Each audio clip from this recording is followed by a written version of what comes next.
So, good morning, good afternoon, everybody.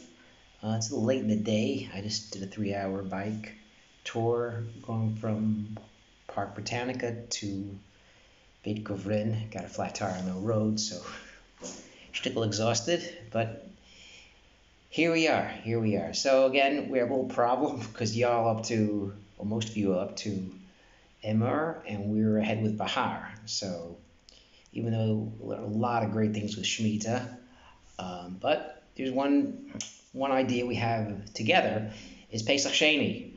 Pesach Sheni, isn't that Sunday? Yes, it is Sunday. That's true. But Matzah Shabbos, Pesach Sheni, and it's really a great piece that the Pri Tzaddik brings down. Every year is a little bit of pressure to put up to Pesach Sheni because our good friend Dov Reichman, Dr. Reichman, our good friend, his birthday's Pesach Sheni, and you can't forget it because whenever it comes up with the Gemara or the Chumash, whenever it comes up anywhere, any reference anywhere, the dude's texting you, the dude's just in your face. A good part of the year. Pesach Sheni comes up a lot, so I thought it was kedai to kind of talk about Pesach Sheni because I saw a very interesting thought in Pesach Sheni. We know it's called the holiday of second chances. Well, not everyone knows that, but it's become popular. Pesach second chances. What's going on? Second chances. So the Pri Tzaddik talks about that. First of all, every person is different. Every person's unique. 10 people in a shul davening is different than 11 people. 13 people is then different from 14.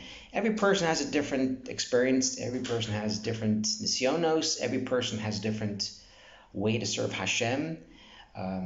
Everyone has the same idea what the Torah is and the mitzvahs are, but how you execute the mitzvah is different. Everyone has different yitzers.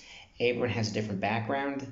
The execution of the mitzvah is a little different. That's why we can't judge other people. We don't know what they're going through. We don't know what the mitzvah is for them, whether they're supposed to go to shul on time, whether they're late because they ran to do a mitzvah, helping their wife out. So every time someone does something, it's a little different, which makes it better, which makes it more unique. The experience is different. We're not just robots all doing the same mitzvah. Everyone's different, which is why every Jew is important. You see a Jew doing a Chilul Shabbos, it's upsetting. It should be upsetting. And if you just think, what can I do? What's the big deal?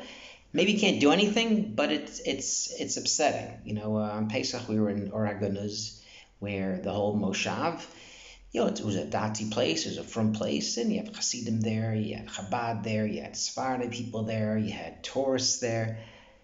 But the good thing is everyone was over Shabbos. You walk around Pesach, and even in Beit Shemesh, you see a car once in a while. You live up the hill, you see 10 cars on a Shabbos, 5 cars.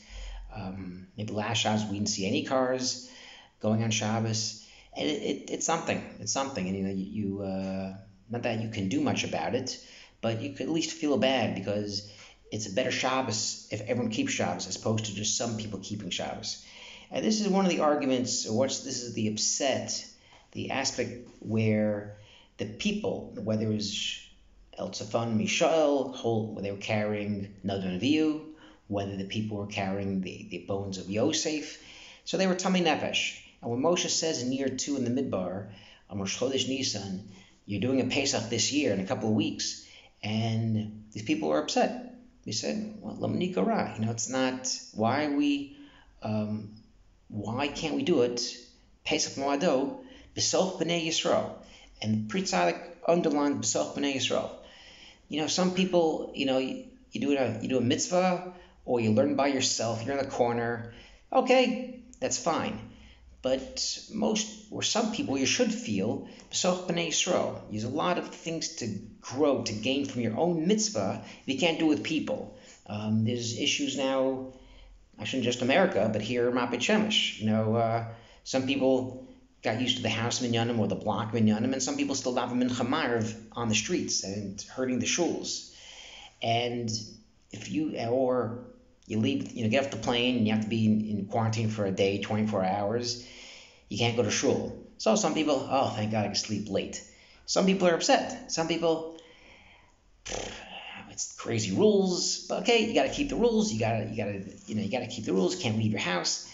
But are we happy when we can't keep a mitzvah, Or do we say, listen, I'm putter, I can't do it, okay, I'm moving on?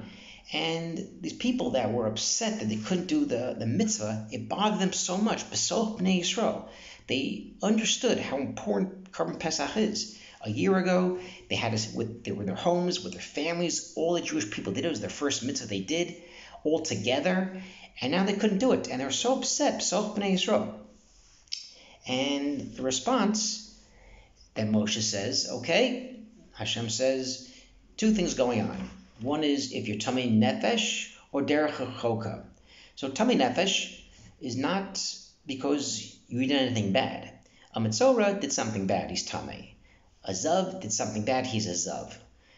But tamei nefesh, they really do anything wrong. So they were literally tzaddikim. They were doing mitzvos, and they were pater, and still you're pater, and they still want to do a mitzvah b'soch Yisrael. They're allowed to do a pesach sheni a month later. And also derech lo rachaka. You think about it, derech lo rachaka, there were no Jews living far away when this was said. When Moshe was saying derech lo rachaka, there was not a Jew who lived more than a kilometer away. Every Jew was within a kilometer of the Mishkan. So the Pri Tzaddik says derech lo rachaka doesn't mean physically, it means spiritually. If Pesach rolls around and you're not, quote unquote, in the right place, you're upset of your life, you're upset about God, you're upset about your family, you don't want to keep mitzvahs, you don't want to put tefillin on, you don't want to do anything, you have a month, and if you wake up Pesach Sheni and you say, you know what, it's Yud Gimel Iyar, another day it's going to be Pesach Sheni, I want to do tshuva, you're included. So even b'mezid, even if you said I'm not going to do Pesach Rishon, I'm going to go play tennis instead, I'm going to go bicycling somewhere, Pesach Sheni, you do tshuva, and you can come together. And there's two very powerful pieces here. One is even a tzaddik who is tamei, no fault of his own, who's pater from the mitzvah, could do Pesach Sheni, could make it up, a tzaddik, and the Baal Tshuva could make it up. Even if Pesach Rishon, you would do an Aveira, you have a chance Pesach Sheni to make it up and do the Pesach. Have a Shabbat Shalom and have a great Pesach Sheni.